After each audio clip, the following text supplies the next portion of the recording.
হঠাৎ করে ইউটিউব দেখতে দেখতে আমি দেখছি একটা ভিডিও বারবার আমার সামনে আসছে, তো আমারও ইচ্ছা হলো কি আমিও ওই ট্রেন্ডিং ভিডিওটা বানাই। তো হাতে ছুঁচ সুতো নিয়ে আমিও বসে পড়লাম ওটা বানাতে। তো এটা বানিয়েছি আমি আমার বরের সাথে। আর এটা বানাতে বিশেষ কিছু লাগেনি, শুধু আমি লাল সুতো নিয়েছিলাম আর ব্যাস বরের একটা সাদা শার্ট।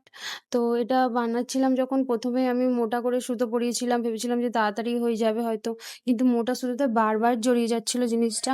আর আমি তারপরে আবার সুতোটা কেটে ওটা পাতলা করে একটাই সুতো পরাই।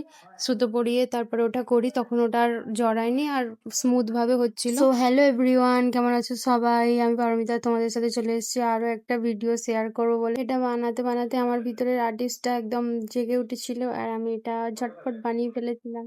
আর সত্যি কথা বলতে ১-২ দিন ভিডিও পোস্ট না করলেই ফেসবুকের রিচ কমে যায়, আর রিচ যাতে বজায় থাকে তার জন্যই আমি এটা ওটা পোস্ট করতেই থাকি। আর কথা বলতে বলতে আমার এটা কমপ্লিট হয়ে গেছে, আর এত সুন্দর কিউট মতন লাভ সাইনটা দেখে মনে হচ্ছিল শার্টটা আমি এক্ষুনিই পরে নিই। সেলাইটা কমপ্লিট করে আমি কিছু ভিডিও নিয়ে নিই শার্টটার, আর দেখো কত সুন্দর লাগছে কলারের এক সাইডে। তো দেখা হচ্ছে পরের ব্লগে।